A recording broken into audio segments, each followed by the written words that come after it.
Bonjour, voici une nouvelle vidéo dans la série Les outils de la couleur que j'ai commencé à réaliser pour le blog Best of Design. Alors aujourd'hui, j'ai choisi de vous présenter un outil parmi de très nombreux outils qui existent sur internet pour réaliser des palettes de couleurs. Alors cet outil se présente de la manière suivante, il est basé en fait sur le cercle chromatique. Donc je peux cliquer sur une zone pour sélectionner une couleur qui sera ma couleur principale. Vous la voyez s'afficher sur le fond ici et également ici. Alors vous voyez là, sous le curseur de ma souris, l'affichage de la valeur hexadécimale de cette couleur. Vous pouvez afficher ou non du texte qui va être écrit en blanc, en gris et en noir sur chacune des couleurs affichées, de manière à évaluer la lisibilité d'un texte dans le cas où vous voulez utiliser ces couleurs pour vos templates, pour vos sites internet. Donc, par exemple ici le gris est totalement illisible, donc vous savez d'avance que vous n'utiliserez pas le gris pour votre texte si vous utilisez cette couleur. Bien alors, nous sommes ici dans le système monochromatique, ça veut dire une seule couleur. Donc, je peux évidemment choisir et sélectionner une autre teinte. Donc j'ai ma couleur principale ici et 4 teintes associées qui sont en fait une déclinaison en camailleux à partir de cette teinte principale. Alors j'ai aussi l'affichage de mes couleurs ici, de 4 couleurs parmi celles qui seront sélectionnées dans ma palette. Maintenant si j'utilise le système de couleurs complémentaires, donc j'ai toujours ma couleur principale ici et la couleur complémentaire se trouve exactement à l'opposé sur le cercle chromatique. Donc ça nous donne le camailleux autour de ma couleur principale et le camailleux autour de ma couleur complémentaire. Maintenant je peux avoir un système de 3 couleurs, ma couleur principale et 2 couleurs complémentaires à l'opposé sur le cercle chromatique. Je peux les rapprocher ou les écarter pour obtenir des déclinaisons différentes. Maintenant j'ai un système à 4 couleurs, ma couleur principale, sa complémentaire à l'opposé sur le cercle chromatique et 2 autres couleurs donc qui sont complémentaires entre elles et que je peux modifier sur le cercle chromatique. Alors maintenant je vais dans les systèmes dits analogiques. J'ai ma couleur principale et 2 couleurs qui viennent encadrer cette couleur principale, qui sont dites analogiques parce qu'elles sont proches en fait de la couleur principale sur le cercle chromatique. Mais vous voyez que je peux les faire évoluer également sur le cercle chromatique. Et enfin, donc j'ai le système analogique dit accentué, parce que je vais avoir ma couleur principale et sa complémentaire à l'opposé sur le cercle chromatique, plus les 2 couleurs analogues que je peux faire varier sur mon cercle chromatique. Donc voilà un premier schéma, un premier résultat avec mes 4 couleurs ici. Alors je peux ajuster les choses encore de manière beaucoup plus fine en utilisant cet onglet ici. Alors avec cet outil, je vais pouvoir jouer sur la saturation de l'ensemble de la palette et sur la luminosité également. Vous voyez que on peut vraiment adapter selon ce qu'on souhaite obtenir. Je peux également jouer sur le contraste. Vous voyez les changements au niveau de la palette. Donc c'est vraiment un très très bel outil si on veut travailler finement.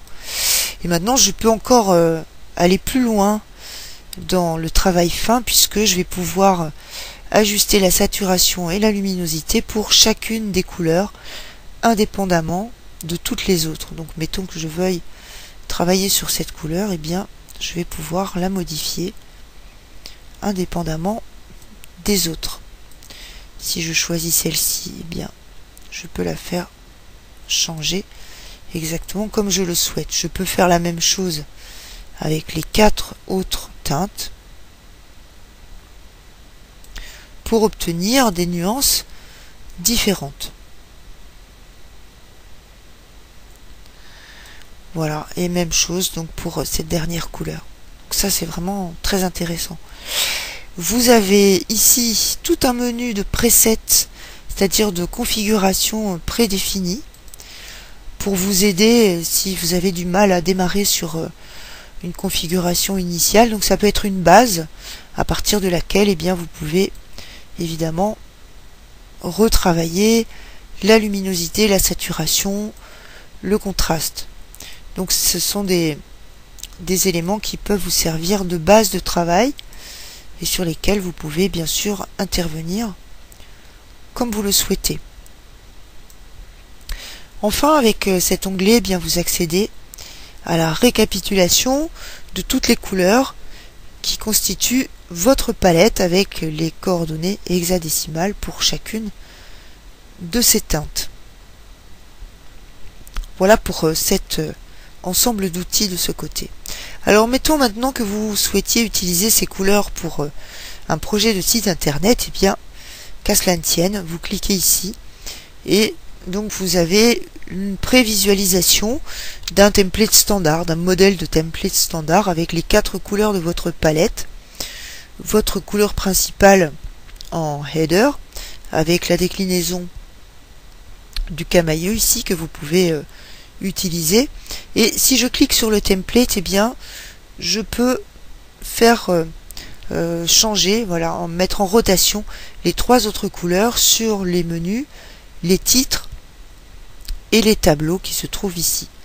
Alors ça c'est la version claire du template. Maintenant si je clique ici, j'ai la version foncée et je peux également mettre en rotation les 3 autres couleurs pour voir ce que ça donne et qu'est-ce qui serait préférable d'utiliser à quel endroit.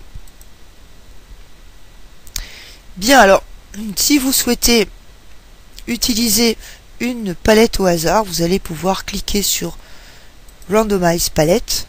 Voilà, et donc on vous propose une palette complètement aléatoire. Vous pouvez également cliquer ici et sélectionner les paramètres que vous souhaitez rendre aléatoires également, de manière à laisser faire le hasard. Ici, ça c'est un menu vraiment extrêmement intéressant parce que eh bien, vous allez pouvoir visualiser ce que voient les personnes qui sont atteintes de troubles de la vision. Donc, votre palette de départ, voilà ce que ces personnes vont voir en réalité. Donc si vous travaillez sur l'accessibilité de votre site aux personnes qui sont atteintes de ces troubles de la vision, ça va vous donner des indications extrêmement utiles.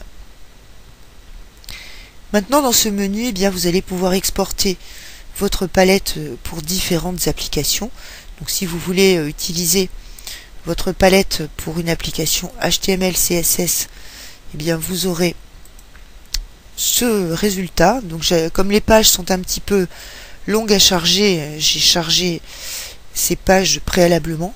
Donc ça c'est une palette que j'avais utilisée précédemment. Donc vous avez le récapitulatif de toutes vos couleurs avec les coordonnées hexadécimales de chacune des teintes de cette palette. Vous avez également la possibilité de charger votre palette au format XML, donc que vous pourrez utiliser dans un fichier XML.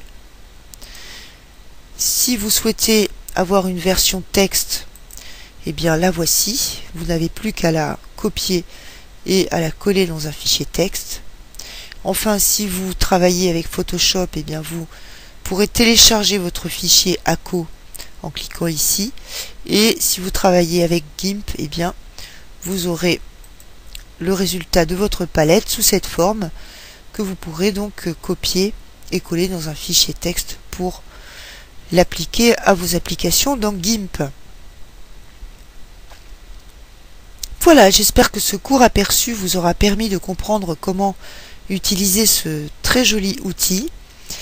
Je vous remercie pour votre écoute et je vous retrouve très bientôt pour une prochaine vidéo de la série Les outils de la couleur. À très bientôt, au revoir.